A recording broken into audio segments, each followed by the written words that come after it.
I think of the American dream as the ability for the individual to believe that their children's future will be better than their future. Not necessarily that they're starting in such a bad place, but there's a sense of optimism that I think is really important for societies. In fact, I have this long-standing theory that you can see, maybe economic swings in the United States or in these other nations or through any pool of population. The leading indicator is the general sense of optimism or pessimism. Mm. Freedom comes from a lot of different areas, but for me, when I think about independent business or why I'm a business owner, it's about this sense of intellectual ownership Hmm. over your time, over what you decide to do, over creating something in the world. There is a sense of high agency in that work. Going back to why is the American dream so important? To me, it's actually also about plurality. The sense of you don't just want like one type of person to be accruing all the wealth. Not everyone's dream is to like become even a millionaire. Like the ability to hold space for multiple different types of dreams, I think is what makes a more resilient fabric of society. Welcome to Dialectic, episode 27 with Mackenzie Burnett. Mackenzie is the founder and CEO of Ambrook, a startup aiming to change how farmers and eventually all kinds of independent American businesses do their accounting, move money, think in the long term, and more. Mackenzie has a unique background across government and policy, tech and software, and agriculture, which creates the unique perspective she has needed to build Ambrook. In many ways, the Ambrook story is ultimately about the American dream, and it was really cool to have Mackenzie sit down and talk about why that's so important to her, alongside the actual heartland of America that she gets to spend so much time in and on while working with Ambrook's customers. Mackenzie is the rare person who, along with being broadly ambitious, is quietly and deeply focused for the long run. I don't think it would be too unbelievable to imagine that Mackenzie is working on Ambrook in 15 years. And I suspect that the people who have backed her, including Josh Kushner and Thrive, as well as Dylan Field, who led her Series A, agree. It is amazing to see someone who is doing something so authentically them and has seemingly built the right container around them to go at it for a really long time. I think Mackenzie will inspire you to be ambitious on a long time horizon, and ultimately, whether it be by starting new things or otherwise, find a way to play your infinite game. I know it did for me. As always, please share the episode if you enjoy it. That is how dialectic spreads. A rating on Spotify or Apple or thumbs up on YouTube wouldn't hurt either. As always, thank you for listening. And here is Mackenzie Burnett. Mackenzie Burnett, we're here. We're here. I'm really excited for this. I'm so excited too. All right, I'm going to start with a quote from something you wrote. No one spoke, tired but happy. It was the three of us, me and Micah and Atticus. We had just signed our second customer, now driving the 2 hours back to the airport motel. The thunderstorm boomed in silence across the Arizona plains, lighting up the dust dark. The Strokes played on the radio. The long car rides driving past amber waves of grain that have emotionally contextualized my work in unexpected ways. America the Beautiful. Can you talk about why America's heartland is so meaningful to you? There are so many things that I've learned over the course of the past 5 years, and working on my company and building for rural communities, which the heartland is one part of that, but there's so many different parts of rural America and America more broadly that have upended my conception of what America is, who we are building for, who the people in tech are building for, and their conceptions of what people want and what motivates them.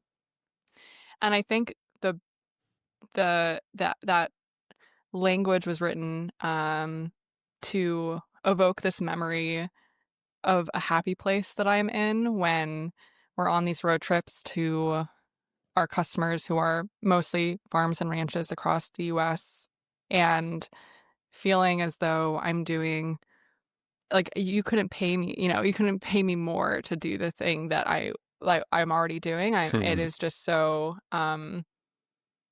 Yeah, I feel like I'm getting access to a world or to parallel lives that I've always wanted to live. And yeah, so I think that has been that memory is kind of evoking the patriotism or some of these other elements that I've always felt gravitated toward, but haven't really been able to live until the Hmm. past 5 years doing this work. Yeah, reading that, when I read Amber Waves of Grain, I kind of got chills the first time. It was special. We're going to talk a bunch about all of the aspects of you and Ambrook and the work you do. And in my mind, you're kind of synthesizing a handful of different ideas and categories. The first one is agriculture.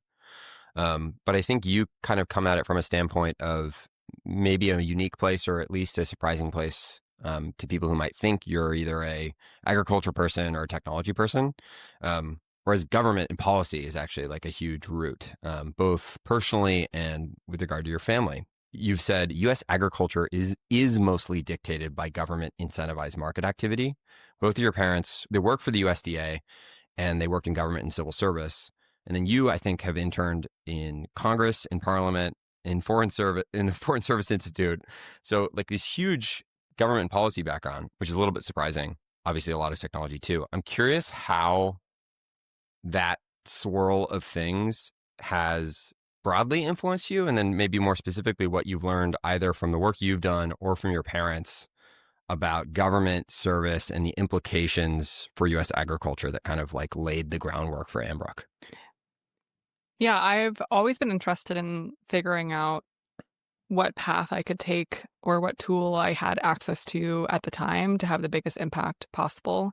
And I think government and policy plays a huge role in people's lives and is a really great tool in some aspects and is not a great tool in other aspects. And I think I, realized in college that I had done a couple of these internships and just wasn't kind of went into my freshman year internship, freshman summer at the U.S.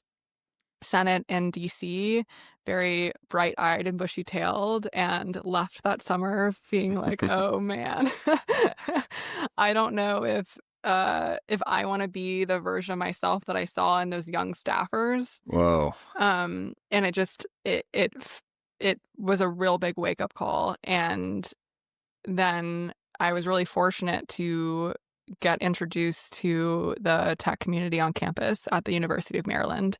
Did not have a tech background, was a government and policy kid, and just realized that I needed to do whatever I could to break into the tech industry my junior year. And so got involved in a lot of student groups there, started Hackathon at Maryland, met one of my co-founders now in that group, and then ended up starting a company and moving out to the Bay Area right after I graduated, like a week after graduation. No lease. I turned down this Surprised you graduated. I mean, honestly, Yeah. most of those stories don't involve graduating. Yeah, well, it's because I was a government policy kid, so I had to get a degree, and I couldn't fall back on the CS degree even without graduating. But no, yeah, I turned down I actually accepted a master's program at Columbia and turned that down, which my parents were they were like, we trust you, but are you sure? Yeah, and I ended up moving out to the Bay Area to work on a company with a friend of mine from college who had dropped out, actually. 50% with a CS good enough, degree. yeah. Yeah, and then it kind of was off to the races from there, but we ended up getting into YC and kind of opened up my whole, opened up this huge world of impact that I think what I was searching for when I initially tried to, was trying to break into government and pursuing that. And then I found my way back into government policy. I ended up going to grad school for that at Stanford, and it was, but I was able to come to it in my own terms, having an understanding of what impact I could have in the tech sector, and then going and saying, okay, now that I understand what impact I have here, like what impact can I have now that I understand sort of what the tools are, Yes. and kind of building that portfolio is something I've always been really interested in. How did growing up in a house with two parents in civil service, obviously, again, you had to kind of find your way into it your own way, but I'm curious how that even just framed how you think about government and policy and that kind of work. It really normalized it in a way that I think a lot of kids in the DMV feel I grew up right outside of DC in Maryland, and so it normalized it. I think it also I think it also instilled, especially my mom, who approaches her work in a very principled way, it instilled the sense of public service and public duty. And I never really questioned when I was young, like a deep patriotism I had, and I still have, but like I really do think that it was from when I was little. And growing up with parents who kind of talked about their day-to-day work in a way that felt very normal. Mm. It wasn't like they were, they were doing, I think, interesting things in ag policy specifically, and pest and pest and diseases in plants, so kind of plant health protection. But it was always grounded in conversations at the dinner table. So it's just like what everyone else was talking about. I didn't realize it wasn't just like Yeah. citrus canker, Yeah. That's amazing. What do you think that most entrepreneurs or maybe technology type people could stand to know about how government works? Ooh. It's a very open-ended question, but I've always been struck, I think, by how black box most people think government is. Either it's this full faith that it's very incompetent, or a full faith that they trust it, or full, it's sort of, but it's a collection of millions of individual people. It's an organism just like anything else. And it's a really hard ship to steer. It responds to incentives like anything else. Like it is a thing at the organization level if you subscribe to those theories, but it is also just a bunch of individuals who are trying to get out their 9 to 5, And I think in that way, especially the majority of the government, which is the true, the civil service, and then you have the political appointees are kind of at this top layer, and those tend to be the folks who are the highest profile, most, they change with administration, right? They might have big impact, but I think the takeaway that I had from my parents, and my older sister actually still works at the USDA, it's just a very slow ship to move. And it's people trying to do their best to do whatever job. Most people are trying to do their best, So I think that's something that I've always been struck, that people put either too little faith or too much faith. That's a really good answer. You mentioned it briefly. You went to work on an open source startup, then you went to Stanford, think about climate, particularly with regard to U.S. military and like climate security. One core part, or at least adjacent part of agriculture, is the environment, and I know it's something you care a lot about. I was reading your thesis from Stanford, kind of talking about working with and talking to people at the DoD about climate, and one of the observations you had was that they see it as strategic importance, or they at least claim that it is, yet there's maybe unsurprisingly a lot of mixed beliefs on the sense of urgency there. This is, again, a really open-ended question, but I'm curious if you have a point of view in hindsight on what makes the like broader climate conversation so intractable, political, hard for people to maybe like wrap their minds around the urgency of. It's this almost like this boogeyman that like clearly a lot of people care a ton about, but I think a lot of people's relation to it is just like it's so big and overwhelming they don't really know how to make sense of. Yeah, I think the literature suggests that the individuals who change beliefs on climate change. So obviously there's a whole body of work around climate change communication studying this exact problem, which is, despite the science, why is there so much debate on the realities or implications of climate change? And but the literature says that the folks who change their mind are the ones who see the physical impacts of climate change. So you're living at the edges of the Arctic, right? And you're seeing that. And I think you actually saw that. You actually saw that mirrored in the U.S. military as well. When I was doing research with a number of speaking with folks all up and down the ranks, and it was the U.S. Navy, some of the folks within the U.S. Navy, or the Coast Guard, who, especially the U.S. Navy, has been, and I think still is, kind of at the forefront of pushing for adaptation, at least around climate activities, because they're seeing a melting Arctic, right? So the Arctic roadmap, they're like, the ice is gone. There's an ocean there that wasn't there before, and that is opening up A little up harder to to ignore. security, Yeah. exactly, security vulnerabilities from China and Russia. And so just tons of things there. You're also seeing it a little bit actually with the Air Force because of rising sea levels threatening coastal Air Force bases, or other like low-lying Air Force bases being threatened by or having been like severely damaged by severe weather. So I think when it is climate change is hard to communicate. It's in the worst box of like human activity because it's long-term abstract, right? So it's very hard It's to a perfect way of putting it.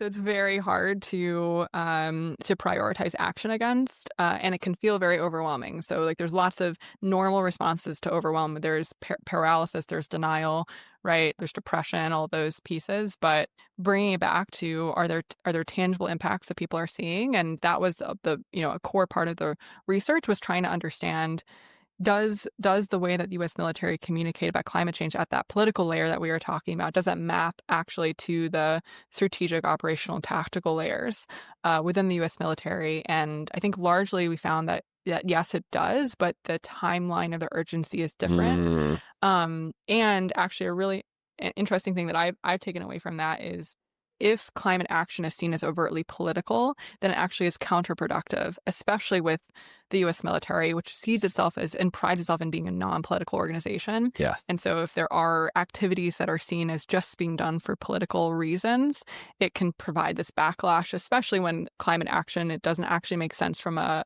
strategic or from a budgetary or from a mission aspect. There were actually multiple instances. Let's say, for example, under the Obama administration, there was an initiative called the Great Green Fleet within the U.S. Navy. And the Great Green Fleet was trying to kind of push and show the benefits of using biofuel. U.S. military is a huge sort of fossil fuels consumer and emitter, and so, but it's also the largest logistics organization in the world. So it's like kind of makes sense, it maps to the activities, Yeah. and so, but the Great Green Fleet, basically, I heard in my research criticism of that because basically what ended up happening was that these ships in the Pacific would have to reroute these very expensive long routes to then go and pick up very expensive biofuel, which, by the way, was coming out of their operational budget, not any sort of, and so it just like creates these loops of resentment that make no sense. One of the largest sources of casualty in the Gulf Wars and Middle Eastern wars, it was actually fuel convoy runs. Oh my gosh. There were these very predictable runs. Oh. So really easy to Oh, wow. shoot down planes. And so I heard another story from someone I interviewed that said that actually the biggest proponent of flexible, lightweight solar research and installation for these remote bases in the Middle East was the U.S. Air Force.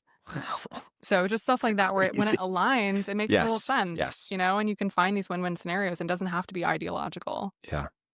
On that note, and maybe a slightly more zoomed in level, you've talked about how Ambrook is built on this philosophy of pragmatic environmentalism. And in something you sent me, there's a quote you say, building great tools that moves towards sustainability regardless of someone's political feelings about climate change. And you guys have talked about this in Ambrook research or off range and in a lot of different cases where it's actually exactly along the lines of what you were saying, which is that people seem to be pro sustainability, but when it becomes this political climate change conversation, they start to, farmers in particular, they start to kind of shy away from it.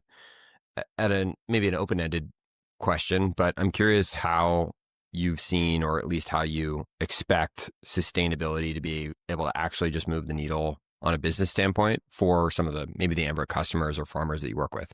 Yeah, we've seen a lot of instances where sustainability, or I think the word that a lot of folks are starting to use is resilience. Sustainability is so loaded now. And actually it's so, and this is what I mean by like learning new things about the work that I do from like the people that we get to interact with every day. We have folks who are like all the way at one end of the spectrum, like on the coast, regen ag, everything. They don't like the word sustainability because they're like, it's used for greenwashing. It like, doesn't actually speak to the work that they're doing, right? And then we have folks on the other end of the spectrum, like who don't like the word sustainability because it's code for government regulation. Yeah. and veiled incentives, and so it makes sense because actually the reality is both are true, right? Mm, Like those efforts over the past 10 years, I think, have been co-opted in many ways. And the work that we're really trying to do is just meeting people where they are and finding the win-wins, like the double bottom line, and it doesn't make sense for a business to invest in anything related to resilience or sustainability or the environment or any of these things if they're going to go out of business because they did it. And so that is the biggest lesson I took from my research with the US military. It's like you cannot force people to go against they have their a very mission. clear hierarchy of priorities. Exactly. Yeah, yeah. There's a really strong hierarchy of needs, and you can't afford to literally bet the farm on something that you don't know if it's going to work. And these aren't businesses that can afford to just buy carbon credits when the Mm, market is hot and they want to recruit, engineers. These are businesses that if they make the wrong move, they will go out of business. They're very thin cash flow or very thin margins, and tight cash flow businesses. And so we're just really interested in that. And so there are a lot of instances in agriculture, the other natural resource intensive industries, all along, honestly, the industrial supply chain where either through like value premiums you get from consumer preferences all the way to using less water, less inputs, right? So it's a higher profit margin for a lot of things that you're producing. Like there's so many ways in which folks can build more profitability through building these more, sort of through building resilience in that way, and that's sort of in the short term, and be more resilient to things like drought cycles, right? To the actual impacts of climate hmm. change. So not just the do the work on terms of the mitigation side, but also be resilient on the adaptation side. And so really interested on both the climate mitigation and climate adaptation parts of the business equation. It's cool. It's also really fascinating how language can language can really matter. It Like really both in terms matters. of what people are willing to tolerate or believe in or try experiment. Yeah, that's cool. Um, Another component of Ambrook beyond agriculture is, I think, and I don't know if this is your language specifically, but sort of the sense that you are serving parts of society that have been left behind. This is a quote from something you sent me. What we're building is about enabling the original idea of American freedom and resilience. What kind of future America do you want to live in? It's a bullet points. Keep businesses independent, empower individual choices rather than corporate interests, and how to steward land, and reward sustainable, long-term focused investments. And then another excerpt. I think of our work at Ambrook as American dynamism meets the American dream. Instead of top-down technological advancement, we're working from the ground up to enable family-run businesses to become more profitable and resilient. I'm gonna stay open-ended, and I promise we'll get more specific. But how do you, maybe personally and in the business sense, relate to and define the American dream? Oh, good question. I think of the American dream as the ability for the individual to believe that their children's future will be better than their future. Hmm. And not necessarily that they're starting in such a bad place, but there's a sense of optimism that I think is really important for societies. And in fact, I have this long-standing theory that you can see, maybe economic swings in the United States or in these other nations, or through any pool of population. The leading indicator is the general sense of optimism or pessimism. Mm. And before it shows up in In this real, generational sense specifically? I think there's a generational. I think that it relates to the generational sense. I think optimism is about the future in some way, and then on top of that, I think the American dream is about generational resilience. Yeah.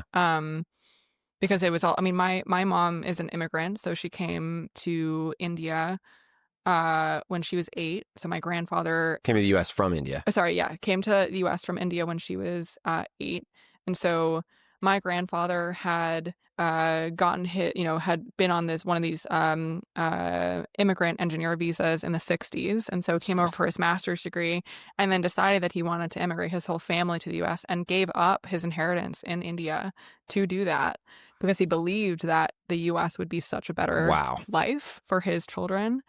A lot of And versions of that story too, by the way, I'm sure. yeah, totally. And so, yeah, and so she grew up with this sense of, and actually, in fact, she told me many years later, a couple years ago, that the reason why she was in public service was to give back to a country that she felt had given so much to her. I was like, it's like, so, I mean, I got chills when I heard that, because it also just mapped, it was when I was just starting Ambrook, mapped to a lot of the reasons that I was just kind of, I think, realizing for myself what was so interesting and important about the work that we were doing at Ambrook.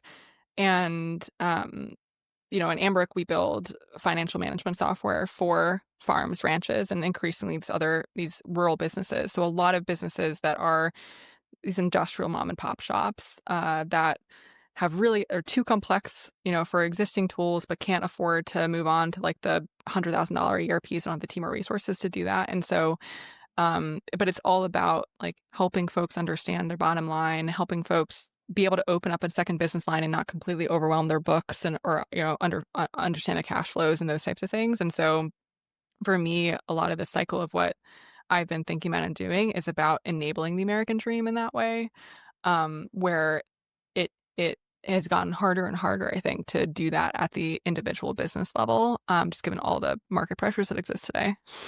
There's a thread that ties into what you just said that I noticed kind of running through some of the language you guys use. There's an excerpt where you had observed along the lines of what you were just saying, that increasingly, for the first time in generations, many Americans are not believing that their children will have it better off than them. You want to say, starting a small business used to be the way to build a better future for your family.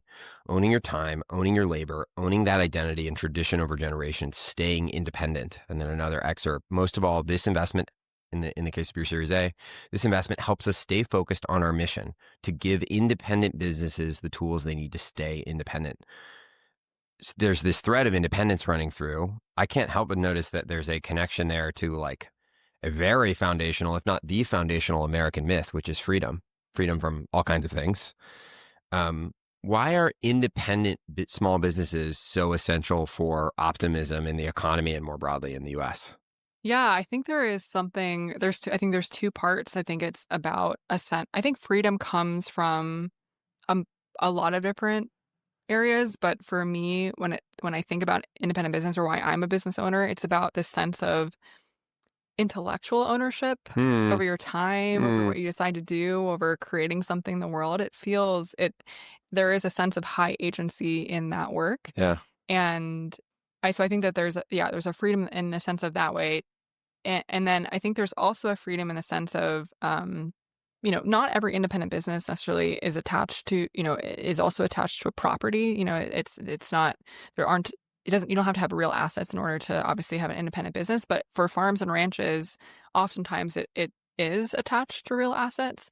And I think, or even a place. A place, yeah, definitely a place. And I think that sense of place actually is something that I have come to realize over the past couple of years is just as important for many people.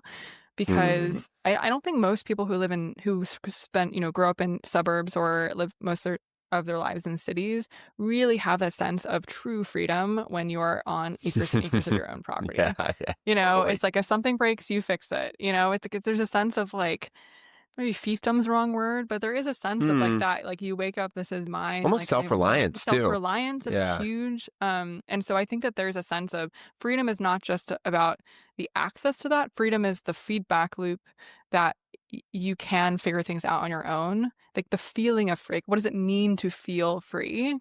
There's a sense of like there's serendipity, there's self-reliance, there's high agency, there's intellectual interest and ownership and all those different pieces. And it kind of like the swelling of the chest, feeling. So I've thought about that a lot. And so I think when it comes to staying independent, there is a piece of that is really important. Obviously, you can get financial freedom in some ways, but it doesn't come necessarily with all the other parts of freedom. Yeah, they're very intertwined in a way. Why, maybe to drill down a bit, why, and honestly, maybe part of this was in your last answer, but why is farming specifically such a quintessential example of the American dream, and why set out to serve them first with Ambrook?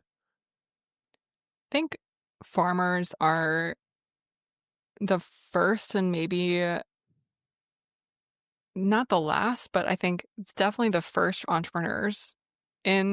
the first American entrepreneurs. They were farmers and fishers and trappers and folks who were turning natural resources into, you know, into their own sense of freedom, I guess. And Mm. so, Yeah, entrepreneurship on the frontier yeah, in a way. entrepreneurship Yeah. on the frontier.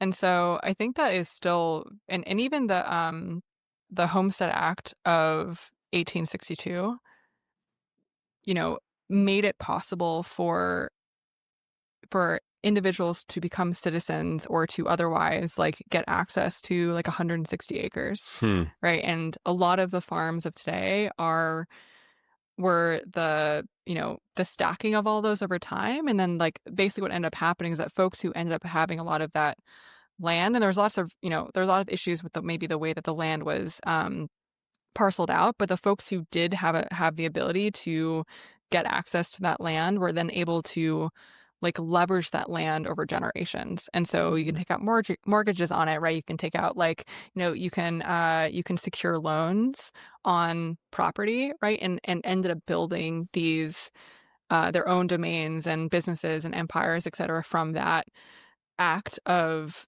basically the US giving away like a ton Mm. of property. And It was an yeah. early way to really invest time into something that could be truly durable, like Yeah, totally. beyond just the traditional labor you were coming to New York or wherever Mhm. else to. And the homes, do you know, like, maybe a little in the weeds, but how did the homestead, like, you went out and as long as you got, I don't know, as long as you staked some claim to land and you were willing to farm it, the government gave it to you? Yeah, I mean, there were some, yes, you had to basically make it productive. Okay, Right. cool. And so because the US had an interest of like settling, right? Yeah. Imagine what that would look like today if the US government had some ability to give away like that sense of foundation for people to be able to do that. And I think that is actually like the American dream is built on some semblance of that. And the foundation shifted, I think, from raw acreage to this like the myth, the laws, like the ability of like economic and class movement, right? Like there were a lot of things about America that had enabled individuals like immigrants like my grandfather to come and start his own business. He built up his own engineering practice when he was here, and that kind of paved the way for all my my mom and her siblings to go to college, right? And I think that was a sense of you could do that, and I think people can still do that today, but there's the thing that is slightly different is the sense of optimism around it, right? Well, it's also the going west for land is this super tangible. It's like the perfect kind of like metaphorical and very tangible version of that idea. Yeah. In this way, that's so. Yeah, I'm sure young people like today would be like, yeah, what am I going to do on the internet? Like stake a claim to a domain? Totally. And actually, this is like part of that thesis I was talking about, which is like you can the leading indicator of these macroeconomic cycles are like optimism or mass pessimism. Right. I also think that, the biggest reason why I think Elon should take us to Mars is because we need a new frontier. Yeah. Yeah. There's a sense of expansion and net new opportunity in space. And just think about what's happening with AI now, right? It's not just like, yes, there's a land grab to try to stake a claim with a number of new workflows or other things, but I also think it's a bit of a relief, like there's a sense of, like, was SAS just kind of like all the generational opportunity. Yes, exactly. Yeah, there was people in their 20s for the last decade kind of like got the short end of the stick, and now there's something new. Yeah, I think that generational opportunities, that they come in these waves and they take different forms, but that is, I think, and it's about, but the people who are poised to take advantage of the generational opportunity that is AI looks very different than the customer base that we're necessarily serving. Yeah. And I think going back to why is the American dream so important, to me, it's actually also about plurality. The sense of you don't just want like one type of person. Yeah.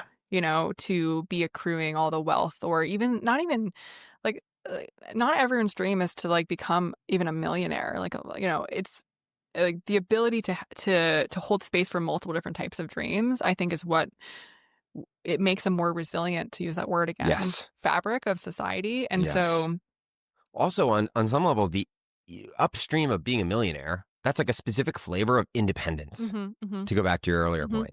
And independence can come in a lot of different ways, including like I have a farm that I'm able to sustain and is productive or whatever. Totally.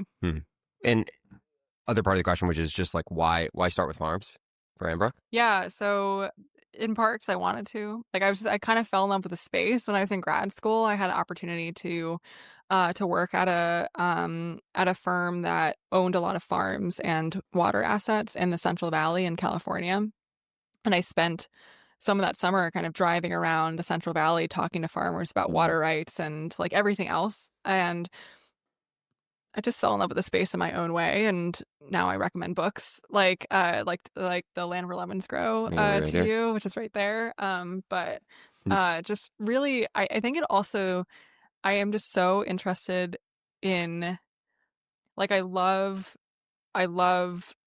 traveling with a mission that where the mission is basically go and find like this niche thing everywhere you can go or something, right? Like I love the rabbit holing that can exist with like industries that we don't see or yeah, I love it. Almost feels like a secret mission or like a treasure hunt.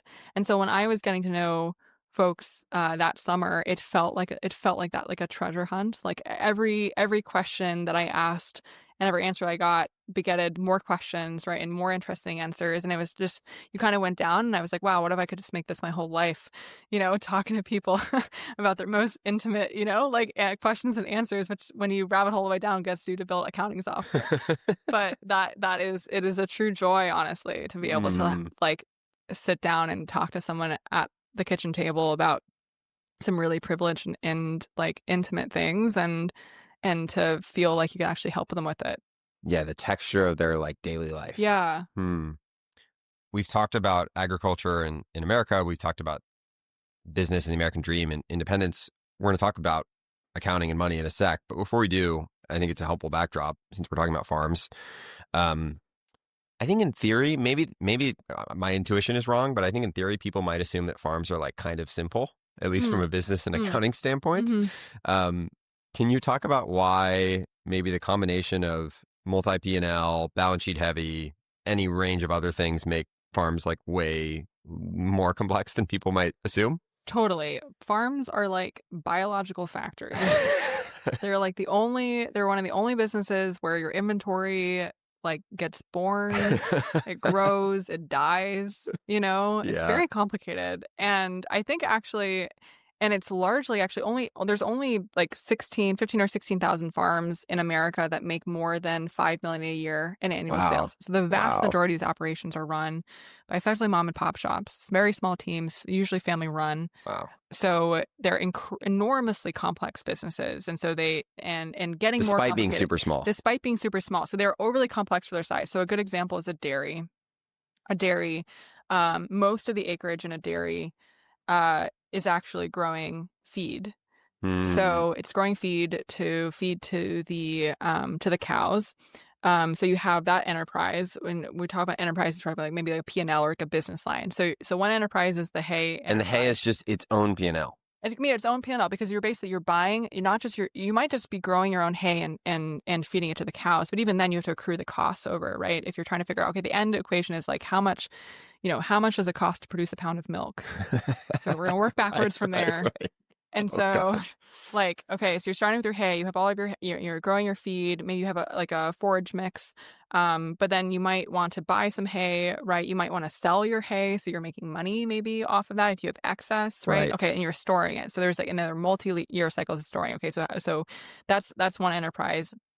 You feed some of that hay to the cows. The cows are the reason why cows produce milk is because they're pregnant, and so they're birthing all these babies, And so it's like you keep the females, you sell off the males, right? The old cows get turned into dairy beef. And so you're buying and selling and, accruing the inventory basically there. And then those cows are producing milk, which you might sell wholesale, you might sell direct retail, right? You might have a farm store. You might be turning that milk into value-added products, so ice cream and cheese. And so like flowing the costs all the way through the business, we have seen dairies hire ex-bankers to figure out, figure out that. And also, so, isn't there like a specific, like cow related gap accounting thing where it's like super No, it's just GAAP, but it's like it's what we call managerial accounting. Okay. So being able to understand your true cost of production, unit economics, what most businesses do across America, not just farms, is they just really file things for their taxes. And so at the end of the year, they can figure out did they make or lose money at all. But they might not know that actually next year it didn't make a sense at all for us to be buying any hay. We should only grow extra and sell it because we were able to get such a premium, right? Or like totally. actually like gelato is higher margin than ice cream, and it actually is because gelato has a it's more milk to cream content, so you can use more milk basically in gelato versus ice cream. You need to like have more milk to get more, to get all the cream.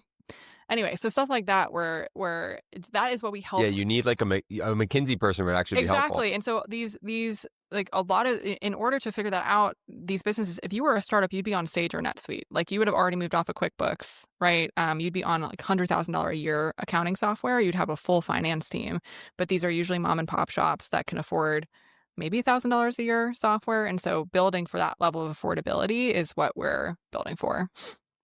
On that note, you said accounting, everything goes back to accounting. And in many ways, it seems like sort of the meta frame here is that you have a group of people who are very trapped in the day-to-day, who you are enabling to think about things on a more long-term basis.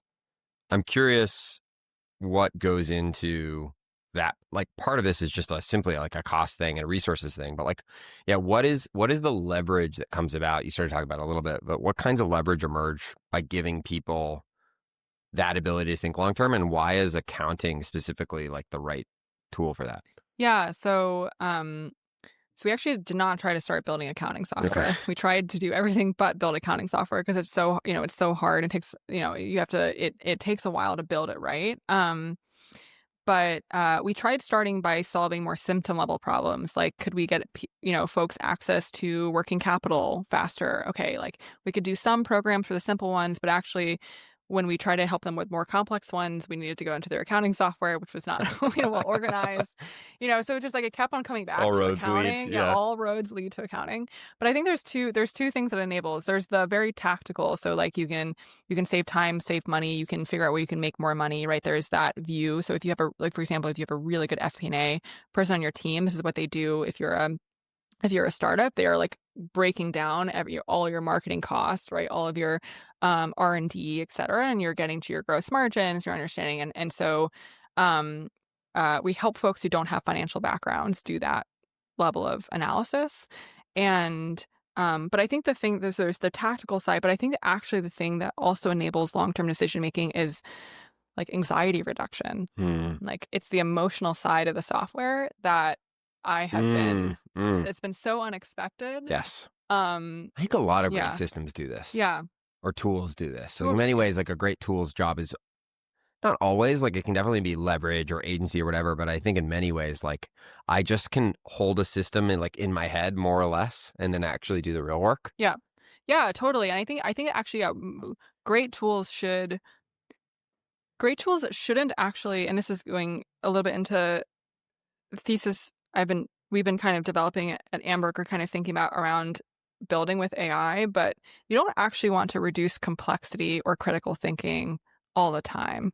Like you want to be able to get to obviously convenience and time savings, and maybe for people who don't want to access that you can, but actually what we're trying to do is make it so that people can engage the intellectual side of their brain in the business. Yes. They can move into exactly. They move into the complexity in a way that feels accessible and that feels stimulating, and like they're feeling good about the loop of making good business decisions and those things. And so that has been a big part of thinking about how we build, and even it shows up in small ways. Like we've done a lot of work to build workflows around what would otherwise just be core journal entries, which are kind of the base level of double entry accounting. But we've done it in a way that really emphasizes, okay, we know that most of our customers are going to have loan payments. And so we make it really easy to split out the loan and sort of the principal and the interest. And those types of workflows, we are continuously looking for ways in which we don't dumb down what's happening, but we enable people to make the right decision in their own words, instead of having to translate that into whatever jargon the software wants you to use. Another part of what you guys do beyond accounting is money movement. There was a note you had sent after you'd returned from Stripe sessions, and I thought it was really fascinating. You said, my main takeaway from sessions was that instant movement is becoming table stakes. The new frontier becomes who can read and act on the story inside the payments flow.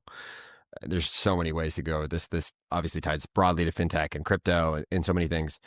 I'm curious, maybe specifically, like how you think about the opportunity with money movement. You've speculated a little bit on the implications of like if Ambrook gets big enough, or if your payment network specifically gets big enough, like what could happen. But yeah, I'd be curious for why that's, and maybe specifically why money flow as like a signal around narratives and what's happening in the world is so interesting. Yeah, totally. This is the long-term game plan of Ambrook, and I am constantly impatient, for us to get to enough nodes in the network such that this can start to really become true.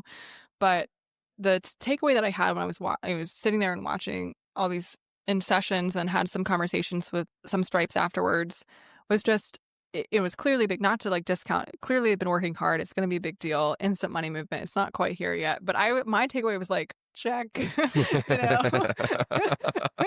like that seems like it's going to be taken care of. And we even see it now in Ambrook. Like so at the core of Ambrook is something called the Ambrook wallet, which is optional, but most of our customers use it. And it's a checking, it's under the hood, a checking account. We partner with Stripe and Fifth Third for the banking services, but a Ambrook wallet to an Ambrook wallet transaction is instant and free because it's a book transfer, right? It's the same deposit network. How long has that been possible? Like if you were doing this 5 years ago, could you have done that? PayPal did it. Wow. PayPal's Okay. early days was built on Wells Fargo book transfers. Cool. Funny. Yeah. So what was not possible was like PayPal had to do a ton of work basically to enable that, right? And they were doing a lot of instrumentation. What was now possible is the embedding in any sort of SaaS product. You can, in theory, spin up embedded bank accounts really easily. That's mainly thanks to Stripe. Stripe is a big part of that with their BaaS program. But there's lots of BaaS players that are doing that. Got it. Cool. Shoulders of giants, though. That's not timing. Timing is important. Yeah, totally. Yeah, shoulder of giants. And so that to me felt like it was going to be standard. And we're already seeing within Ambrook when there are two Ambrook customers that transact with each other, we notice it because you see the payment flows, and we'll turn on Ambrook Pay for them, which is the wallet-to-wallet transactions, cool. and that immediately becomes their default payment method, right? Because it's so much better than writing a check, and it's reconciled in both systems, right? And like my invoice is in your bill, and it just 1 to 3% of payments get basically of like revenue basically gets lost to administrivia, right? Like through just like the ARAP shuffle, fraud, that kind of stuff. That was one. The thing that I am really interested in now is the context of money movement.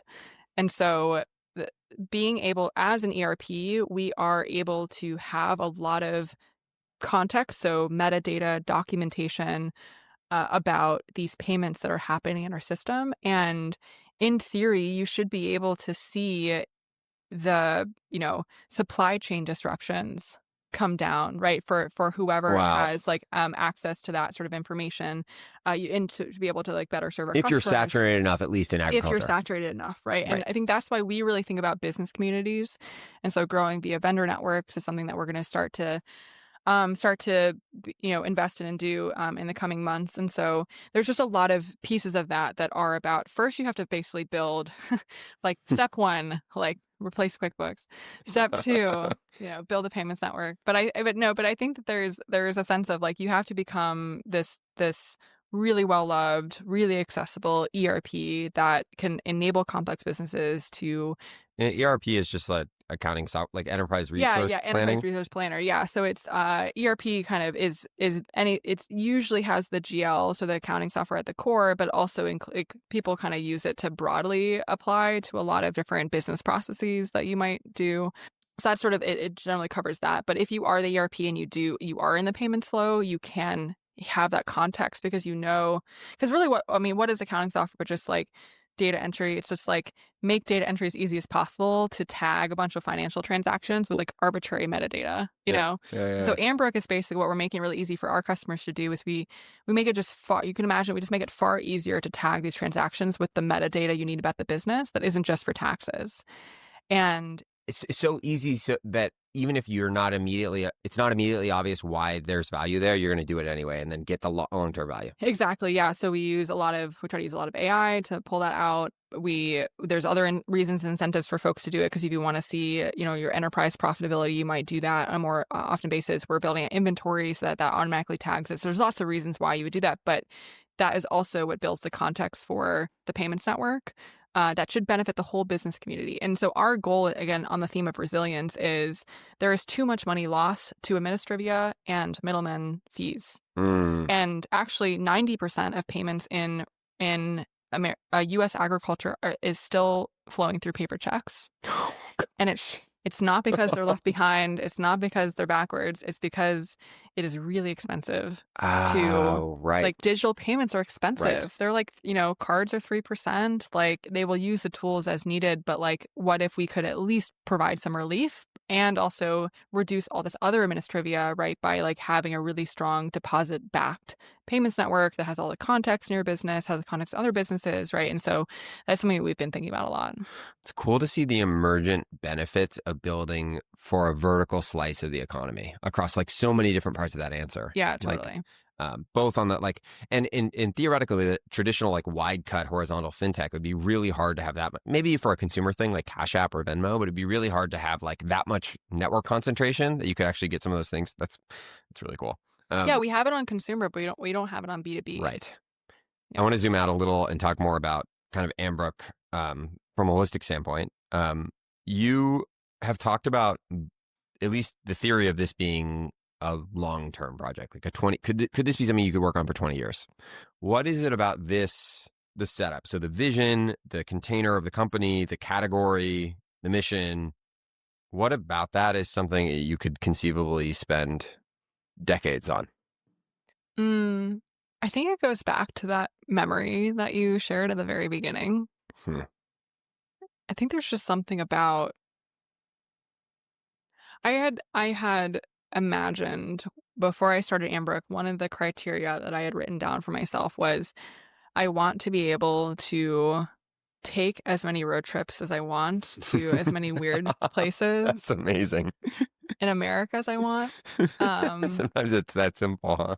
Yeah, and I think there's just a joy that I get from our customers, but also from the doors that they very kindly open for me. You know, like that, like, and I'm not saying like doors for networking. I'm saying like an actual door to someone's home. Like that is incredible. How many people? I mean, we did this thing where we sent disposable film cameras to some of our customers, and we said just take whatever photos you want and send them back, and we'll develop them. Cool. And we have just started getting some of them back, and it's like, what kind of business can you build where your customers are just this pen pal for you? You know, just like snapshots of their lives. And I think that is what's so rewarding about building for like independent small businesses across America. They typically are family owned. They typically are so intertwined with personal lives and like the family itself and the family finances. And it just feels like, I mean, obviously with the story with my grandfather, but it feels like I'm building for an extension of the family or like the type of life that I want to enable more of in the US that I'm trying to build for myself. And so, yeah, it's been something that has been super rewarding. The mission is definitely super important from a resilience, not just from an environmental perspective, but also the economic perspective. On that note, maybe that's beautiful. You're also a really ambitious person. And like, there are plenty of businesses that I think might satisfy some of the answer you just gave that also wouldn't be like, you know, people talk about like the infinite game. We were talking about Stripe earlier, like increase the GDP of the internet can run for a while. Totally. What is it about the market you've chosen and the structure of Ambrook? And I'm not meaning to I think your previous answer clearly is the motivating engine, but also you've actually built a really good like car or vehicle to be able to I don't know how long you can run this down, but it seems like it's pretty like blue ocean. Yeah,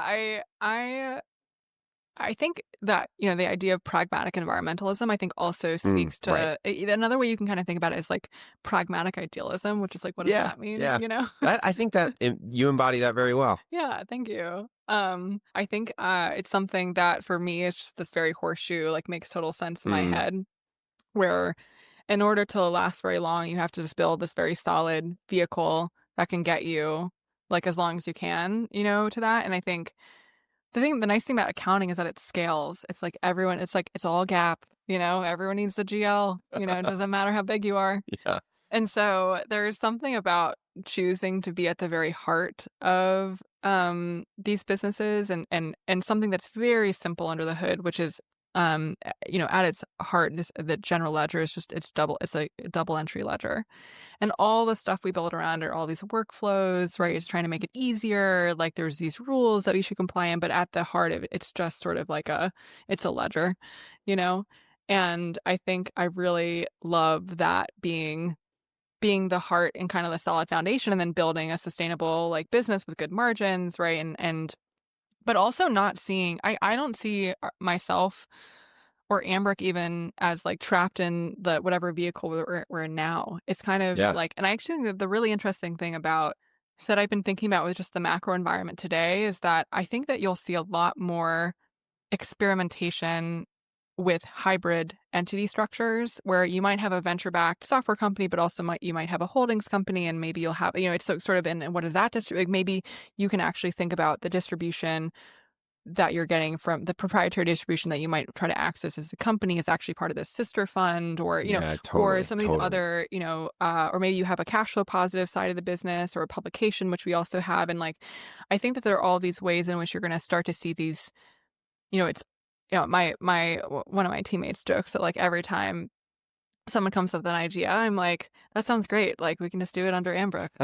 It's like Ambrick processing, great. That's kind of what I mean about the question, though, is like in many ways, this is this like ever expanding aperture Yeah, for you, yeah, and much more than you, of course. yeah. But like it's like a vacuum for just like all you've somehow designed a thing that can hold a lot, which is cool. Yeah, I think it's actually because I was talking to my friend Joe about this in the park this weekend, and we were talking about how Ambrick's brand feels very distinct. And for me, it's actually that I feel as though we've built a vehicle or like a brand or an ethos kind of that happens to be shaped like a venture-backed software company right now, Mm, but is super extendable mm, to a lot of these other mm. things because actually what we're trying to do is we're trying to achieve the mission. And so it's sort of like, okay, what do we need to achieve? The mission is the first piece, and then it just happens to continuously be shaped like this venture-backed software company. Mm, mm. Going maybe earlier in the journey, we talked about government a little bit.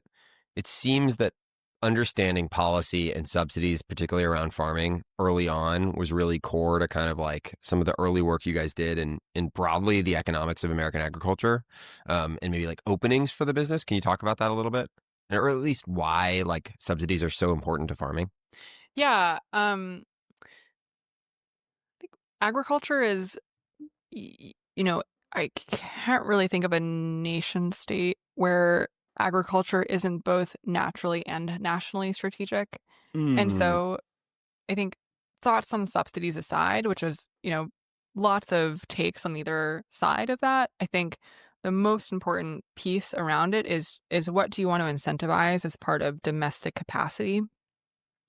And this is actually where I'm super pro any incentives or subsidies that, or subsidies is kind of a loaded word, but like incentives or grants or these financial vehicles that further stand up domestic manufacturing and production. So like off range, we recently just did an article on the Dubai pistachio chocolate craze. I've been hearing little things about this, so I don't really know what it is. It's basically just everyone's obsessed with like this very specific type of chocolate that is like stuffed with like Okay. pistachio Okay. like cream and like some other bits. Should probably know it better if I was bringing it, but actually I'm more interested in the fact that like implication on American pistachio growing. And that's what Uh, off range was covering. And it basically the article basically talks about how American pistachio growers were kind of sort of overwhelmed by the sudden like demand for this pistachio, actually a pistachio byproduct. And so it's not even right, like the right. pistachio nut. It's like you have to like take all the byproduct pistachios and then process it. Huh. But there was not enough like domestic processing facilities for these Oh pistachio my growers. And so gosh. they were like, they were And not it's able to they're meet buying demand. in Dubai, or it's So a product that's made here. so it's you can make the product here Okay. basically, Okay. but it's like basically America was like caught flat-footed in trying to respond to this demand because we did not have the domestic processing facility, which you never think about. You always think No. about like other countries like export raw materials and then they get processed Yeah, elsewhere and yeah, then the yeah. re-import. Like that is happening to the US as well. Fascinating. So yeah, I've been thinking about that a lot actually recently, just in terms of building back up the domestic like value. It's sort of like it's called value added, but it's basically the layer of you take raw materials off a farm or a ranch or something, and then you process it and you do value added processing. So it basically you process it in a way that increases its value, right? Turns it into something else or turns it into cuts of beef or whatever for like more consumer consumption. Yeah, it's interesting to think about. Obviously, there are other industries where this is true, but agriculture in particular is sort of like deeply embedded into not just anybody's individual business incentives, but like a national identity, security, health, GDP, like so many things, which is, yeah, I'm sure we could talk a lot about. One thread I want to talk about in the context of Ambrook, and I'm curious how you think about it now, but it actually, we were talking about dialectic, my podcast, and you observed that, in your words, it's illegible right now, and that's a feature, that's a benefit. And eventually, maybe I'll have to become legible. And we were talking about, like, I don't know, the different gas and so on. And I've referenced that so many times in so many different contexts. I've been thinking about it a lot. And I think my sense is that you have thought about Ambrook, at least in a somewhat similar way, where you actually spent several years building technology, not doing a ton of, at least publicly, talking to the market. And more recently, I'm sure you're going to continue to do more. You've also done Off Range, which is your internal media company. But yeah, I'm curious how you thought about that sequencing. Another phrase I saw somewhere, which is almost like this like anti-YC methodology a little bit. Yeah, what is your frame been on the arc of Ambrook when it comes to how exposed it is to your customers in the world? Yeah, I've been thinking about this a lot. I train, my formal entrance to Silicon Valley was YC when I was like 21. Yeah. This is your first company. Oh, my first company. And so I had this sense of what building a company should look like. And YC has produced so many wonderful companies and has a very like a methodology by which. But I think Sam Altman, right, talked about how OpenAI, he regretted the advice that he had given to so many YC founders about the way to build this very MVP-esque scope. And I think it's actually that there's not a one-size-fits all, especially now that I think a lot of the low-hanging fruit around SaaS companies has kind of been picked, right? And so now you actually need to return back to like what venture capital was originally about, which is like making bets on these like very moonshotty. Yes, not just ship and iterate. Not just shipping and iterate. And so we kind of did something a little bit in between, which was we spent about so the first year and a half we were kind of figuring out what to build. We were building this working capital solution, and then ended up starting to build the accounting software. And then we basically just worked with a core set of like a couple dozen producers. So, wow. And these are small ACVs, right? This SMB accounting software. So it's not like we were making a ton of money during that time either. And so I was fortunate to be backed by investors who really believed in the sort of long haul vision of like build the valuable thing that will be the moat right in the future. And so an accounting software is not super easy to build. It's not super easy to build. And actually the reason why is because I talked about how it's like simple at its core, but accounting software and also ERPs, there's such a high future floor of expectation. Right. These giants have been in the market for so long that it's not just And there's so many different types of users that can use it in different ways. And so you have this, it's really hard to just do the thing Bare that might minimum. fit for them. The MVP accounting software no one wants.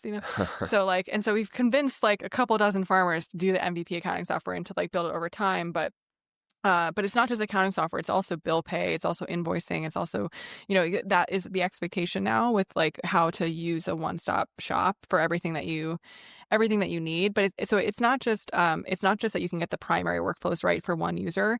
You have to get tertiary workflows right for several different types of users: the accountant, the bookkeeper, the owner operator, right? Their staff member, to really start to get over the switching costs, because that's the nice thing about building accounting software. It's very sticky, right? It's like a lot of historical records in there. It's very hard to switch. And so to convince people to move over to us, you had to kind of eclipse that a bit. Huh. Farming and agriculture, as we talked about, is the beachhead market. You have wider ambitions. You've talked about kind of like serving this like broad base of complicated businesses, maybe that are natural resource oriented. Maybe even that's too specific. Can you talk a little bit about what the potential scope is, what expanding adjacently looks like, trading off focus and scale, especially now that you do have a product that can really serve some large chunk of the market really well? And then maybe as a last note, if you want to opine on it, like what does Ambrook roughly look like on a 10-year time horizon, assuming things go well? Yeah, I'm just writing this down. There's a bunch of aspects of that question. I mean, the broad scope of it is just like, how do you think about, you have a product that's serving, as I understand, thousands of farms now. How do you think about going wider? How do you think about deepening that relationship? And how do you think about what broad expansion looks like for Amber?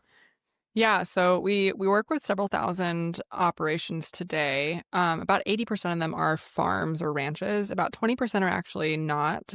They are either the side businesses or the other types of businesses that farms might also be doing. Got it. Often the same owners. Or it's like sort of, we had like a book publisher recently who signed up for a free trial and like waited their way all the way through our ag specific accounting software. And they're like, will this work for me? And we're like, actually, yes, it will. And like, I'm so glad you saw through all of our like farm specific marketing. Because really what they're trying to get at is the multi P&L part. Like Got it. Actually, our second customer tugged us into multiple industries, which was, they were a cattle feeder operation in Arizona. That was actually the customer that we were driving back from, the Amber Waves of Grain. And they were like, okay, great, onboarded this entity. And they were like, okay, like, can we onboard our other 4 businesses now? And we're like, what? And like, yeah, we have like a trucking business. We have, like we do custom hay, like Wow. hauling. You're like, sure, yeah. Exactly, custom services. And so you basically realize that we actually, I think, very fortunately realized that our software that we had built was very horizontally applicable. And what we've been doing since then is still focused on agriculture for a number of reasons, but also because agriculture is so industry rich, like in the sense of it is just so it has big diversity in the industries that it's in. And so we get good testing for all these other adjacent industries. So like equipment, you have some like processing, construction, contracting, like these other adjacent verticals that that we just get for free kind of because we are working with agribusinesses. And so that has been really, I think, unexpected. And I think in terms of thinking about expanding, it's actually now about what I call like the infinite vertical, like go-to-market motion, where you need to make sure that you are well serving your existing core ICP, but you are kind of see like a Venn diagram of right, all the different types of industries you can do. And again, fortunately, accounting software is pretty applicable to a lot of folks need invoicing, bill pay, accounting software, payments, that kind of stuff. But like a farm needs to be able to export to the Schedule F, which is a very specific like tax form for the farm. It wants to be able to see like a custom chart of accounts, right, which is behind the hood, like sort of a database sync. And so there are things that we're doing that are really helpful there, and we're focused, and that has given us the focus to that. But now we're starting to tug, and I think you basically want to basically there's 2 inflection points of the business coming up when it comes to multi-industry. It's the next vertical that we really focus on. So that's one. So it's going from 1 to 2, and then it's going from 2 to many. I think once you go from 2 to many, then you've built kind of you an bolt engine. on one extra thing. Exactly. You've built an engine of a team that knows how to, like, it doesn't break the team's brain to like deal with multiple people, right? But I think that in this new era, I think in the early 2000s, it was basically just folks are moving online. So it's literally just like from desktop to like the cloud or whatever. So the internet is here.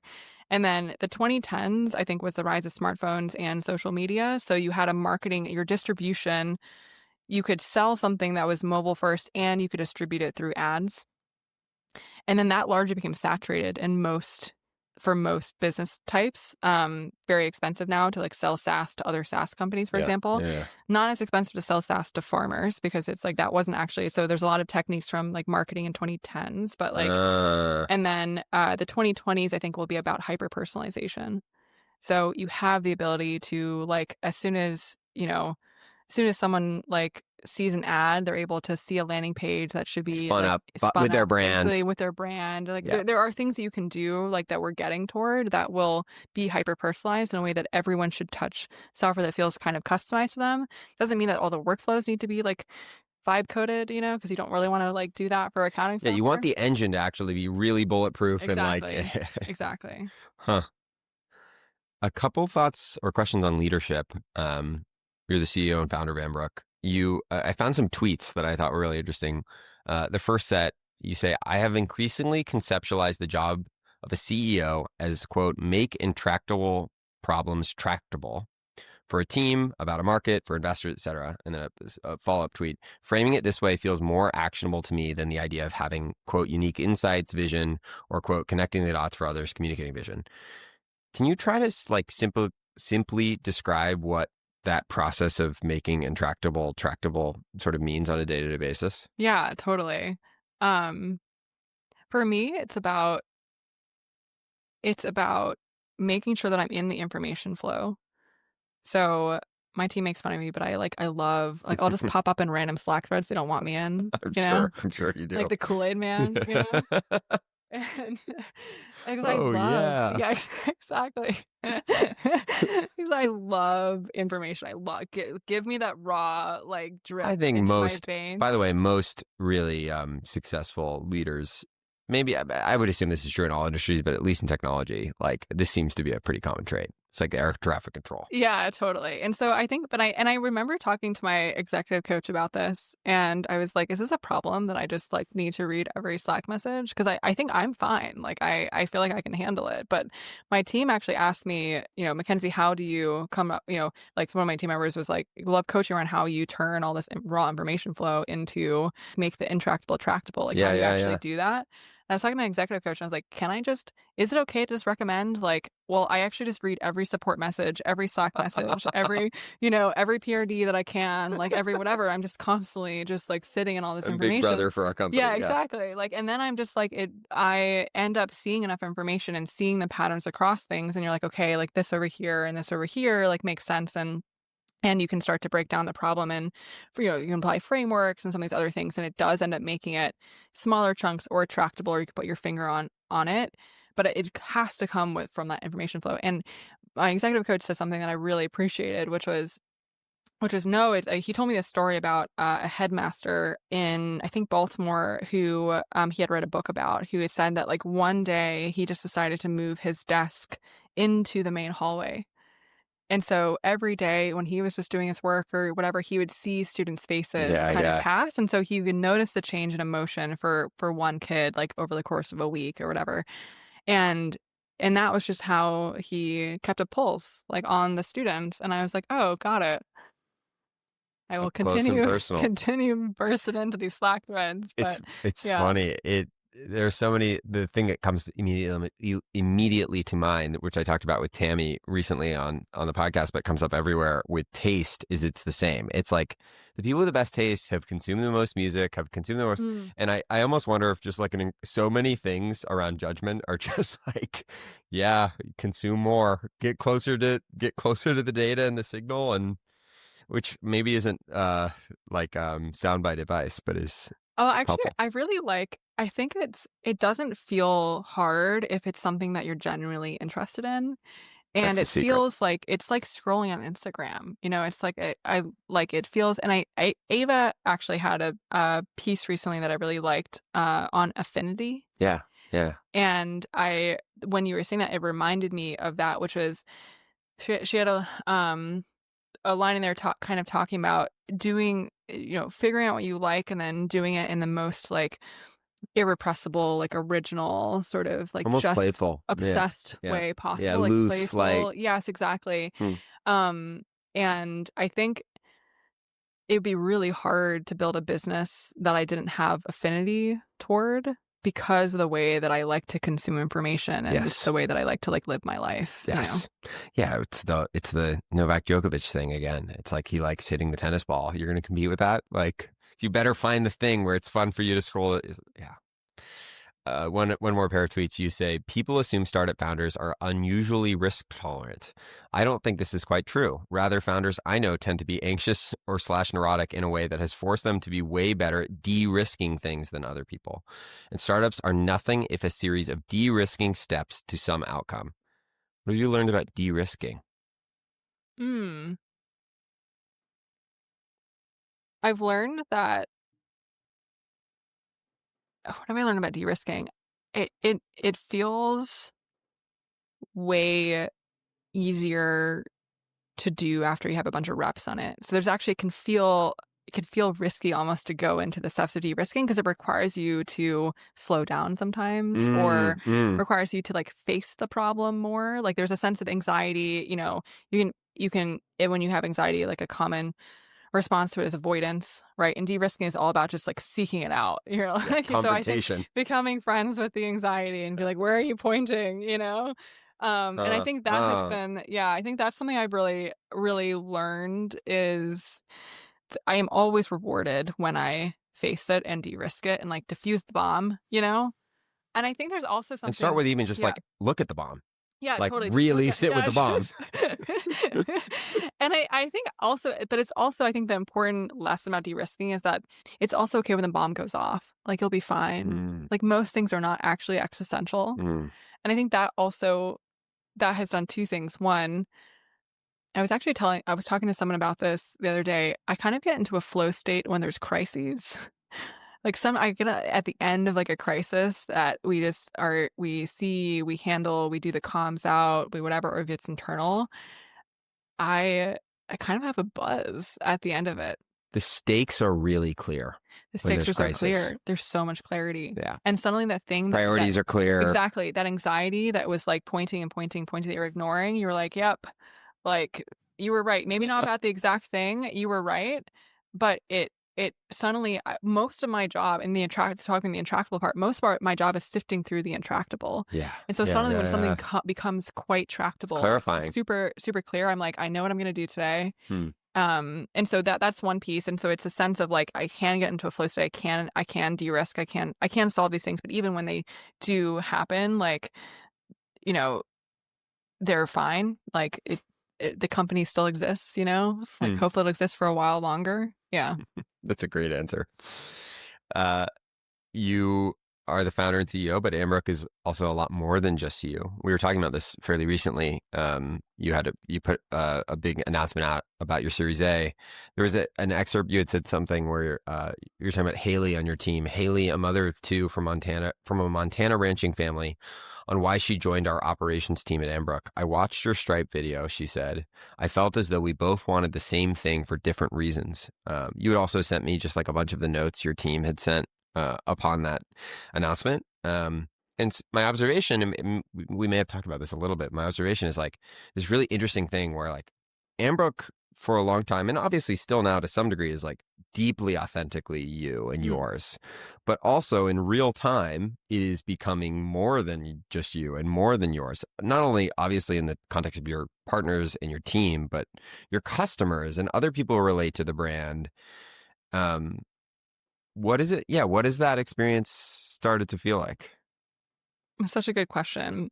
This, I think, goes back to the answer around eligibility versus legibility, which it's super, after being illegible for such a long time, it's really uncomfortable sometimes to be legible. Yeah. And and to be perceived and interpreted, I think, in these ways. And it I think when it comes to Ambrook's culture, there are lots of it. There's absolutely tons of it that is me, but it's also my co-founders. It's also like a huge part of our aesthetic is our creative director, Allie, who's just so talented. And I talk about this with Allie, where it feels as though she can kind of interpret gestures of my brain Hmm. and make it something that Whoa. is real. And so Whoa, there's that's so much, amazing. there's so much about the externalization and legibility of Ambrook that has to do with everyone else, right? That outside of me. And I absolutely could not do it alone. And I don't create it alone either. And I think that that is like the really interesting thing to kind of the out of body experience to watch is like this thing that gets co-created outside of me and is like and is also has a relationship to me in that Ambrook also affects me, right? So it's like I interact with Yes. Ambrook that But is it's like created a by other being. It's like people. a creature Exactly, out. it's a Yes. creature. And so so yeah, that has just been really kind of this wild out of body experience and seeing that. Hmm. Yeah. Hmm. It's really cool. Unfair question, but I'm asking anyway. I want 3 words that define the culture and the people at Ambrook. Mm. Curious, I guess one. Very, very deeply curious. Mm. I want to use the word empathetic, but it doesn't actually quite, it's not as nuanced. It's a sense of meeting people where they are. Which empathetic is sometimes you can understand that, but I think the version of empathy that we have is like literally driving to someone's like home and like and sitting with them and actually deeply trying to understand their day to day and context. So Mm. does that maybe like a lived empathy or something? Mm. Um, There's an intimacy there too, yeah, a little bit. intimacy. Yeah, there's intimacy there. And I think pragmatic. Do you think those would you have said the same 3 words 3 years ago? Oh, good question. I think so. Hmm. Actually, That's amazing. I think we've been extremely consistent in culture and who we've hired and um, the values that Jeff, Jan, and I, my co-founders, wrote when it was just us have largely, I think, stayed the same. That is pretty amazing. One last thing, I guess, on the broader Ambrook brand, let's say. And I guess I should include, you have Ambrook and you have Ambrook Research, now Off Range, which is as far as I understand, basically an independent media company that you guys fund. It has something like 150,000 subscribers, which is amazing. It's been running for 2 or 3 years. Yeah. You're building financial tools, basically. Why does We're building narrative... financial tools for now. Yes. To be fair, it's a big container. Why does narrative and stories and research and these types of things, broadly, even just brand, both on the Ambrook side and on the off-range side, matter from a business standpoint? Totally. I honestly, for a long time, because we were building something that we couldn't show people, the only thing we had Huh. Oh, was interesting. narrative and storytelling and You were pointing at where you were going to go. pointing at where we wanted to go. But also, I don't like the version of storytelling where you're always talking just about the future. I want to be able to point people where we can go, but not have that be exclusively like what we talk about. And so Off Range, which used to be called Ambrook Research, now is called, we recently rebranded to Off Range because to represent that it's becoming more of an independent publication. It was originally a way to build something that would be of value and interest to the audience that we wanted to work with. And so we started, actually, it was called Ambrook Research because we started by co-writing, and actually had one of these papers published with academics. Cool. Wow. With just some of the early data, like anonymized data that we had from the pandemic relief grants that we're helping people get. And so, and then we found Jesse, who is our editor for Off Range, and he's wonderful. And the reference check I did on Jesse, I always remember this. She said, Jesse is a capital J journalist. Whoa. And what she What were meant they by doing that was before? He was the managing editor of a food and ag focused publication called The Counter, which was a nonprofit Cool. that shut down after 7 years. And so I kind of saw that and I was like, hey, really sad about The Counter, but trying to build something here at Ambrook. But yeah, I remember his reference said that she was like, yeah, Jesse's a capital J journalist. And what she meant by that was just someone who had such a level of integrity and craft in his work and had been an editor, which is what I wanted. And so brought him on and he shaped the kind of, this is talking about the flavor of like. How did you get someone like that to join yes, independent funded, but like ultimately join a startup, a commercial start? Like, totally. Was that hard or were they? Yeah, I had to convince him. I remember I first reached out to his editor in chief, and she recommended that I chat with Jesse. Okay. And I sent her a long email, LinkedIn. I was like, I know we're a tech company. Like, this is the vision of what we're trying to do. Just meet with me. Yeah, just meet with me. And so she did, and she was like, okay, like I think you should meet Jesse. And Jesse has something I make fun of him for. He's a face called it's like Stonewall Jackson, but Stonewall Jesse. Like just this like wall, of a face. Like, and so that was like what I was greeted with. And by the end, I feel like we were really talking about something that we could build together that would be really interesting. And he was game. I mean, he ultimately was game. We started out with just a contract to see if we liked it, and game to try to build. And it has some, try to build a publication that was editorially independent as much as it could be within Ambrook. And it hasn't always been easy. I mean, there's been, moments where like something that the publication wants to publish is not necessarily what the Ambrook, the company, like wants it to publish. And so, but like for the vast majority of the time, it's just been and I think even in that, it's been such a wonderful partnership. And even in that, the thing that I think works with me and Jesse is that I can put on my publisher hat, right, of this publication and work with him, and then also put on my CEO hat. And Jesse never feels like we're never on the other opposite ends of the table. We're always on the same side of the table, looking at it together, being like, okay, how do we build this experimental publication in a way that feels like high integrity and, respects the capital J journalism part of it? I have a bunch of miscellaneous things before we wrap up. Okay, perfect. I don't know if you published this publicly, but you said it somewhere. MIT economist David Autor calls AI an inversion technology. This is in a Noema publication. One that can democratize knowledge and bring decision-making power back to the middle class. That's exactly how we think about it too. Can you make a case for this? I think many people feel like AI is very much a concentrating technology. Totally. I think his point that I just thought was interesting was because it was this different take than I had seen in a lot of the headlines. His argument was that computerization was this concentrating technology because it turned people, calculators used to be, a role, and it turned people into these algorithms, or these roles into these algorithms. And so the argument that he was making, which I thought was really interesting, was that there is actually a democratization of knowledge and skill set almost, that where you have basically what ended up happening is that sort of computerization kind of hollowed out the middle class, because you had a lot of these like lower middle class jobs that then essentially either got pushed down or end up having to get pushed up, right? And so like it put a lot of pressure basically on downward wage pressure, right? Because you had a lot more like sort of supply basically for these like lower skill roles, basically provided leverage for much, much, much like higher skill, higher paid roles as well. And now what you're kind of seeing is the ability for a lot of folks who don't necessarily have like these multiple degrees of education and certification for these much higher paid jobs, being able to access the things that those higher paid jobs are now.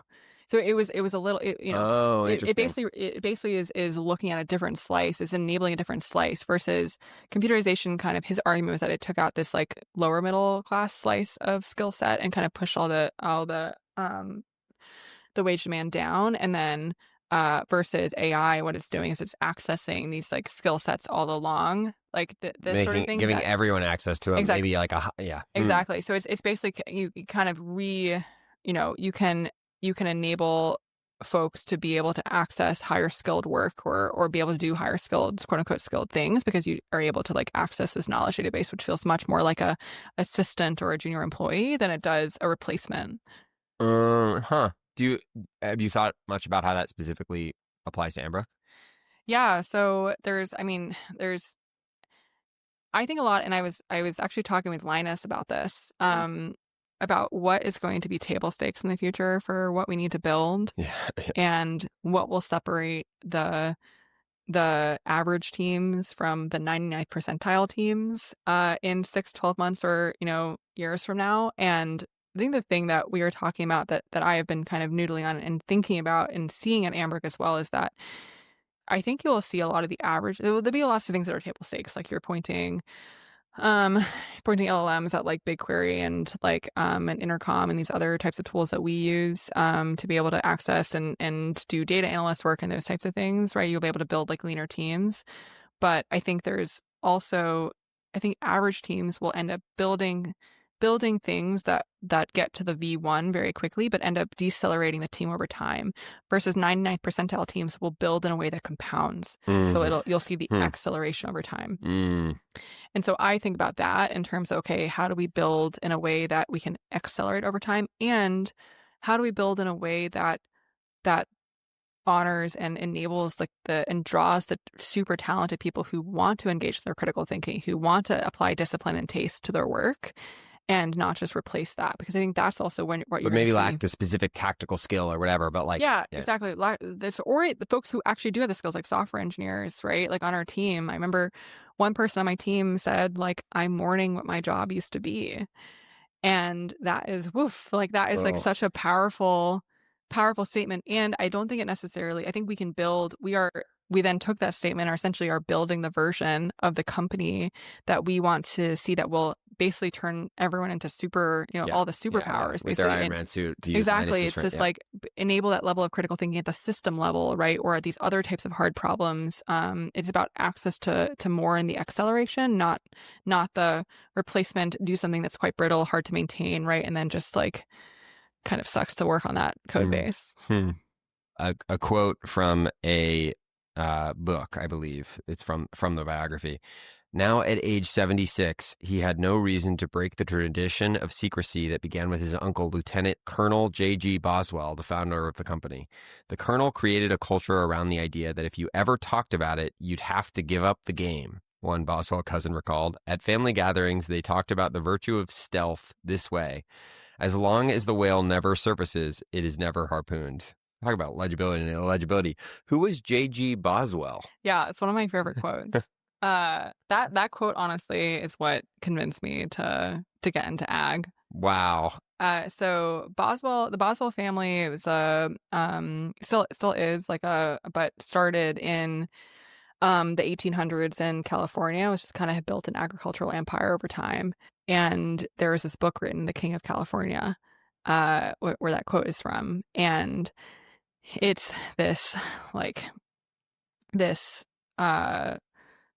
anthology, I think is the right word, of this, not just this family, but like this the time and place, the Homestead Act, right? Like a lot of folks, like the land grab in California was like folks who were kind of like San Francisco capitalists were like actually found out that as long as we put different names under each one of these like parcels, we could stack them all together. Wild West, The baby. Wild West. And so, no, it was this discussion about the transformation of California landscape via agriculture. And so, all sorts of things. And we talk about the environment. Like sometimes it's like, the legacy that we have left in transforming and like terraforming our own land is like really intense, right? Like, and we can almost like something never, probably never get some of that back. Like, I don't know if you know that like just north of LA used to be the largest freshwater lake in North America.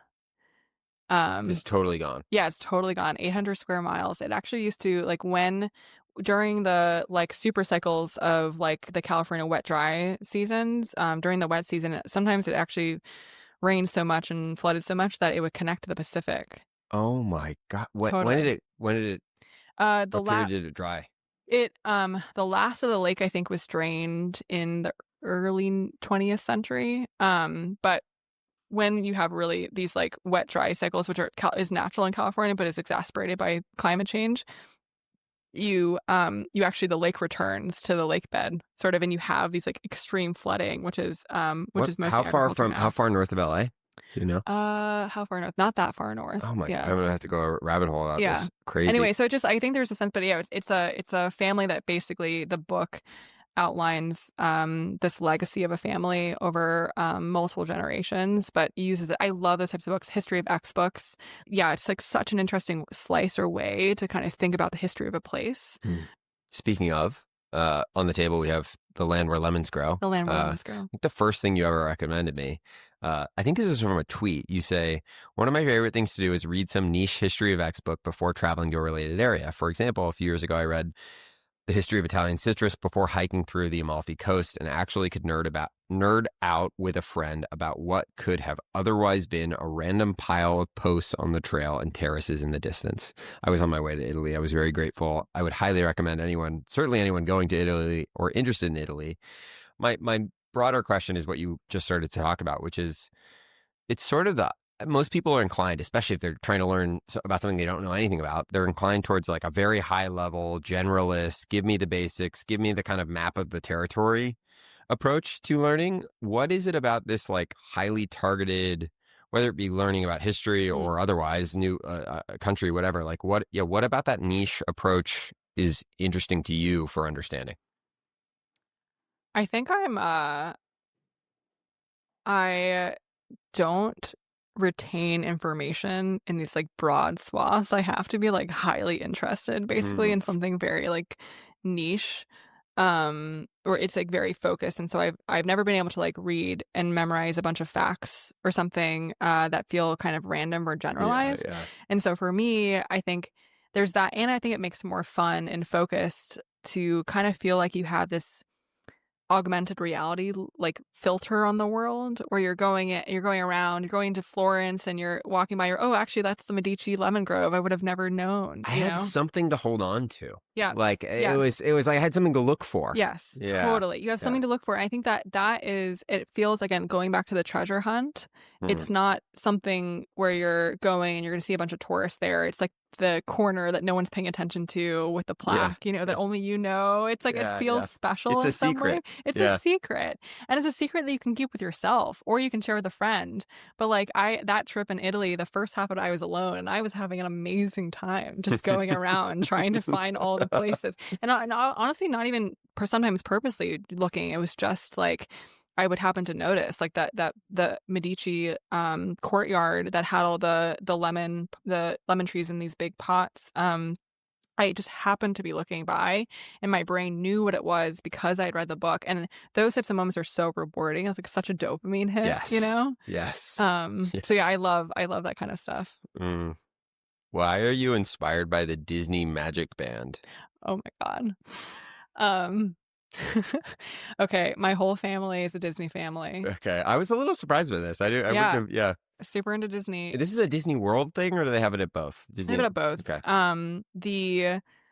But I think I have a little bit more claim to it because I was born in Orlando. Okay. And the largest employer in Orlando, I'm pretty sure, is Disney. Yeah, this is culture, important culture. Important sort of like history arc. And my mom actually, when she was a teenager, she worked at Disney, I think in Frontierland in Magic Kingdom. Cool. So she was like in one of the shops. And so we have this sense of, and then my brother and my sister are just equally as nerdy as I am in these different ways. And so like my brother especially just has like loves anything, he's a software developer, but he also just loves anything like mechanical. And so like since he was a kid, he just like became obsessed with like anywhere we go, like, obviously like trains and those types of things. Like I remember when he was really little, but also like going to Disney basically when we were young, he's not really interested in the characters. He loves, like, he'll tell you all about the air trans and like the history, He's got to be an Imagineer. Exactly. Yeah. And so I think that there's a sense of that, but the Magic Bands are super interesting because essentially what they are is they're Disney's like spend management tool. And and magic bands basically, so magic bands for folks in the audience who aren't as big into Disney as I am, they're basically like little wristbands that you connect to your credit card, and they become your money source. And so They're they're also your access geniuses. to the Oh, park, all that kind of stuff. And so it just feels like you're spending play money. But what it also does is it turns you like Disney, tap it to pay. you tap it to pay, tapping it in, etc. But it also turns Disney into a giant supercomputer. And so there's just constantly collecting. We were talking about context of money movement. Like they're Yes. constantly collecting context Yes. on the move, like the Yeah, physical they're network movement. mapping live. Exactly, they're network mapping live, and so they have information on like where they need to like store, where inventory is going to get low, or they understand the supply chain of their own parks, you know, and the people in the parks. It's the most Disney overlap possible. Yeah, it's amazing. But yeah, I think that's why they're really cool. Another old tweet. This is you. One of the most important concepts I learned in the past year was that of, quote, strange math, where multiple conflicting things, feelings, phenomena, etc., could coexist without canceling each other out. It helped me realize, for example, that sadness was not the opposite of happiness, but rather could coexist and was even meaningful to experience in parallel. How does one begin to learn this sort of ability to hold multiple things in concert? I don't know. Happiness and sad.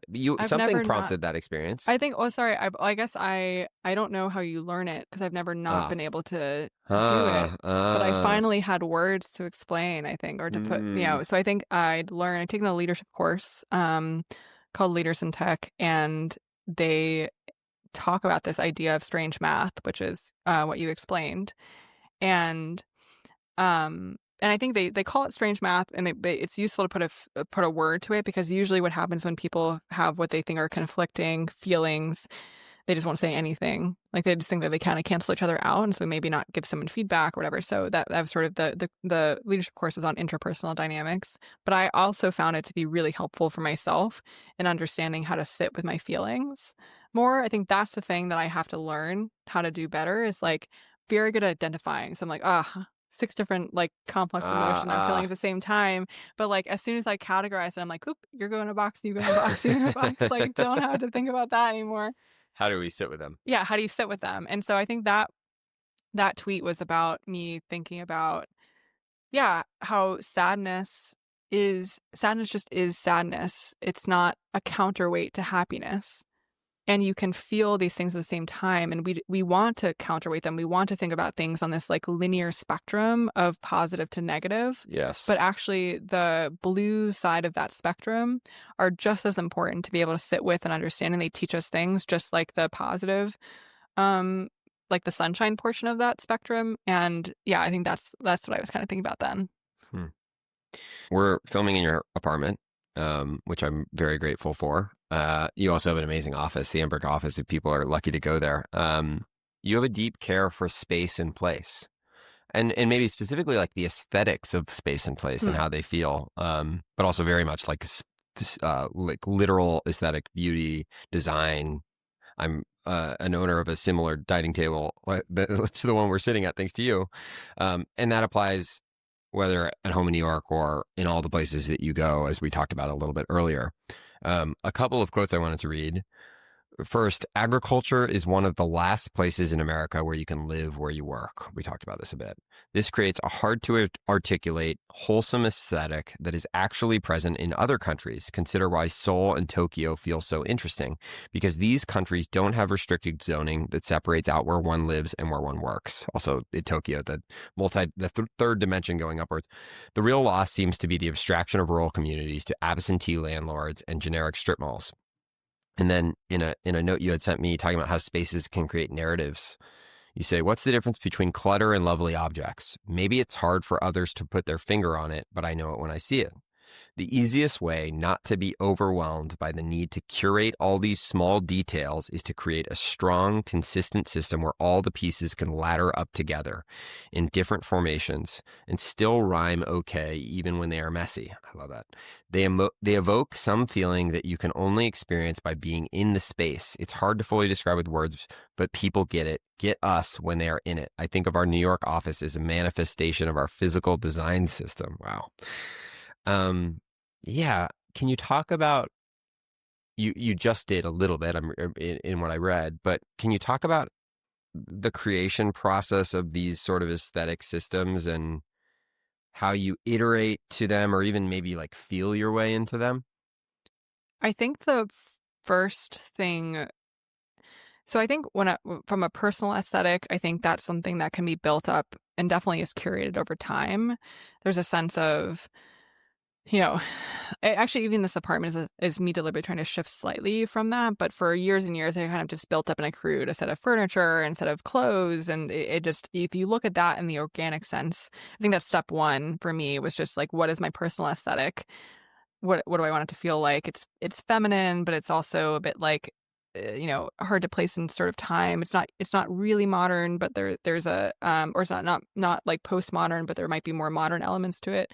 Um, and then I think The Office was the first time that I had to think about, from a space perspective, applying an aesthetic that was very deliberately not. It is me. Like there is a sense that I do think that like people But through a lens or through a a lens. frame. Exactly. It's a fractal basically of me. And it's a fractal that is like that organism we talked about earlier that is Yes. Ambrook. Like Yes. so how do you build an aesthetic that is that feels quite, and that's where I think leaning on like my opinions, Allie, our creative director's opinions, who worked with a really talented interior sort of designer who helps like source and stage a lot of those pieces, but they worked in concert with a lot of that aesthetic. And so yeah, I think that there's that place. And when I meant by like the objects rhyming, it's sort of like, like it doesn't really matter where I put like this, coaster or this like glass on this table. Like it all kind of rhymes together in a sense of like, and I think you start to get a feeling of what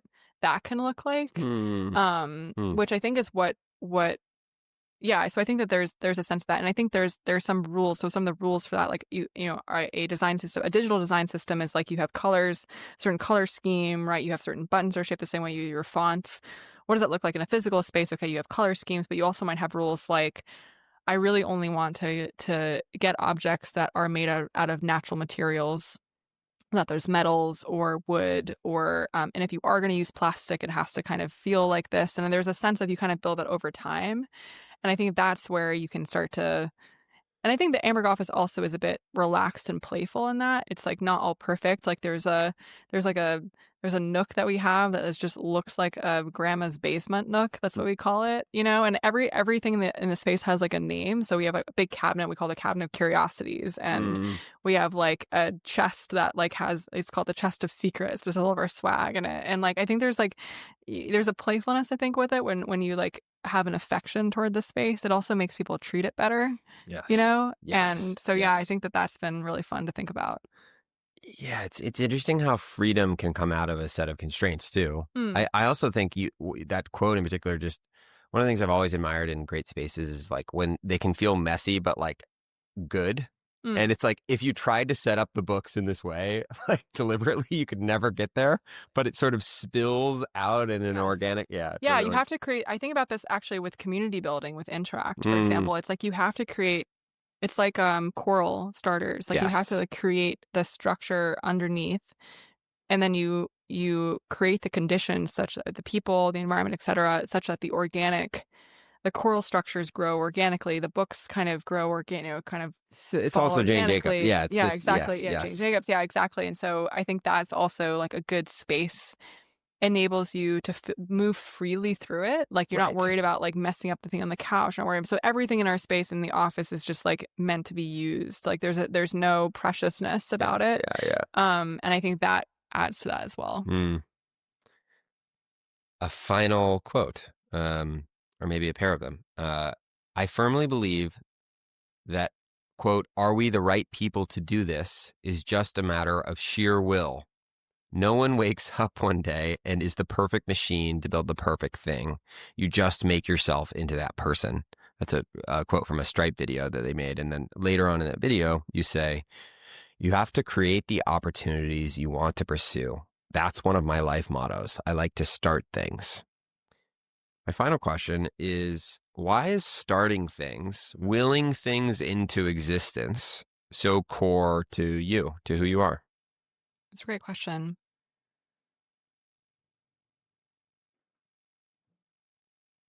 think it's the ultimate manifestation of agency. Mm. There's just creating something from nothing, and the creative act. It's the same way that artists, I think, really like that. Or as I've been getting more into photography, realizing that like that's also like the frame that you have or the perspective that you have can be like frozen in time in a way that like transcend actually like, makes it easier to see the thing that you were seeing and showing it to other people or something. Um, and so I think there's something around like the creative act in starting companies and building them and building software or building products that people use that is this like feedback loop that is just very intoxicating. That's all I got. Thanks, Jackson. Thank you.